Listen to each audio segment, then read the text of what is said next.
क्या कुछ बताना चाह रहे हैं? देखिए, आज की प्रेस कॉन्फ्रेंस का मकसद ये था कि स्वास्थ्य विभाग के द्वारा जनता की भलाई के लिए, जनता की सेवा के लिए जो-जो योजनाएँ चल रही हैं, उन वो सब प्रेस के माध्यम से, मीडिया के माध्यम से जनता तक पहुँचे, जिससे कि जनता को पता रहे कि वो किस-किस से योजना का लाभ ले सकते हैं।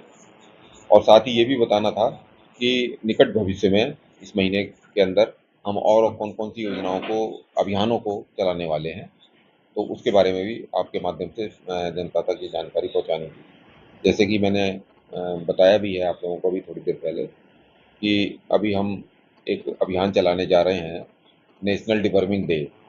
ये साल में 2 बार चलाया जाता है, जिसमें कि 1 साल से 19 साल तक के आयु के बच्चों को कीड़े मारने की दवा, कीड़े शरीर में अगर होते हैं, आँतों में हैं, तो उसको बाहर करने की दवा खिलाई जाती है एक अभियान के तौर पर।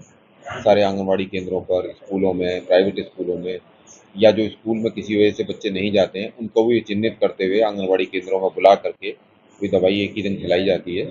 और ये दिन जो चिन्हित किया गया है इस बार, अभी 10 अगस्त है, और किसी वजह से अगर 10 अगस्त को कोई बच्चे उस दिन उपलब्ध नहीं है, या तो उनकी तबीयत खराब थी या फिर वो किसी वजह से बाहर थे, तो उनको फिर 14 अगस्त को पुनः एक मॉप अप राउंड चला करके सबको आच्छादित किया जाएगा।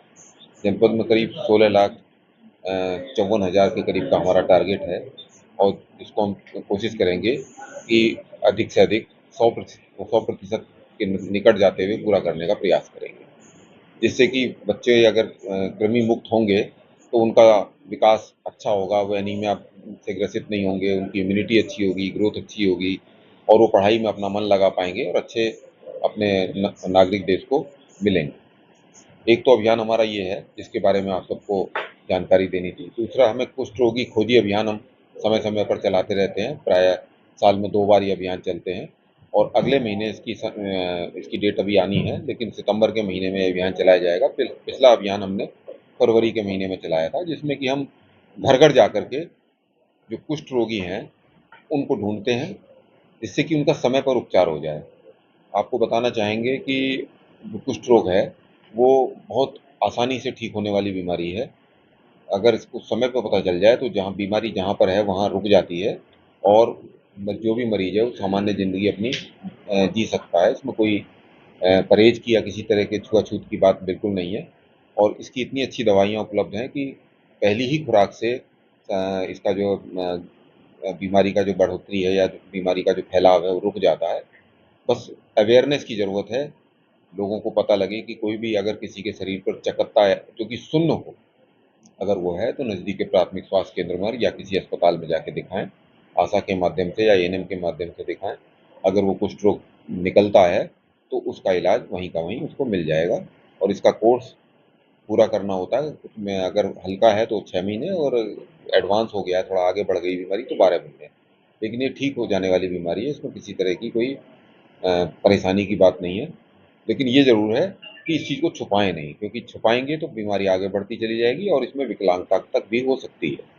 तो इसलिए ये आप लोगों के माध्यम से जनता को जागरूक करना है कि किसी के शरीर के किसी भी अंदरूनी हिस्से पर, किसी पार्ट पर कोई सुन चकत्ता है, तो ज़रूर उसको जो है उसको आकर के कहीं स्वास्थ्य केंद्र में आकर के अपनी जाँच ज़रूर कराएँ। तीसरी बात जो आपसे करी है आज मुख्य तौर से, संचारी रोग अभियानों के संबंध में, जो कि वेक्टर जनित रोग, खास तौर से बरसात के बाद मच्छरों के पनपने की वजह से डेंगू, मलेरिया, चिकनगुनिया आदि, और साथ ही क्योंकि मौसम ऐसा होता है, ह्यूमिडिटी वगैरह होती है, तो उसमें बहुत सारी बीमारी ऐसी होती हैं जो कि गंदे पानी की वजह से, या कटे हुए फल या बासी खाने की वजह से हो सकते हैं, जैसे कि उल्टी, दस्त, पीलिया, टाइफाइड, इस तरह की बीमारियाँ भी हो सकती हैं। उनसे हम लोग कैसे अपने आप को बचा सकते हैं, जनता अपने आप को कैसे सेव कर सकती है, वो सब आपको आपके माध्यम से जनता तक पहुँचाना था। घर के आस-पास पानी ना इकट्ठा होने दें, घर के अंदर पानी ना इकट्ठा होने दें, पूरी वहाँ के कपड़े पहने, शरीर को ढक के रखें, मच्छरदानी का उपयोग करें। कहीं किसी को बुखार होता है, तो उसको तुरंत जाकर के अपनी जाँच करा लें। साथ ही ताज़ा खाना खाएँ, साफ़ पानी पिएँ। किसी भी तरह की कोई परेशानी हो, उसमें देर ना करें, सलाह ज़रूर ज़रूर ले लें किसी निकट के स्वास्थ्य केंद्र पर। और साथ ही ये भी है कि किसी तरह से पैनिक या डर ना फैलाया जाए जनता के अंदर, कि कोई भी अगर प्लेटलेट कम हो रही है, बहुत सारे वायरल बुखार ऐसे हैं जिनमें कि प्लेटलेट कम हो जाती है, और बुखार ठीक होने के बाद अपने आप वो जो है ठीक भी हो जाती है। तो घबराने की ज़रूरत नहीं है, हमारे पास सारी व्यवस्था है। हमारे पास हर प्राथमिक स्वास्थ्य केंद्र पर वार्ड हमने चिन्हित कर रखे हैं, बेड आरक्षित कर रखे हैं, जहाँ डेंगू या मलेरिया या किसी तरह के भी संचारी रोग के जो मरीज हैं, उनको हम लिटा करके मतलब भर्ती करके उपचार उनका कर सकते हैं। दवाइयाँ पर्याप्त मात्रा में उपलब्ध हैं। जहाँ कहीं कोई केस अगर प्रकाश में आएगा, चाहे हमारे जो चिकित्सा कर्मी हैं उनके माध्यम से, चाहे आप लोगों की सूचना के आधार पर, हम तत्काल वहाँ जा कर के उसको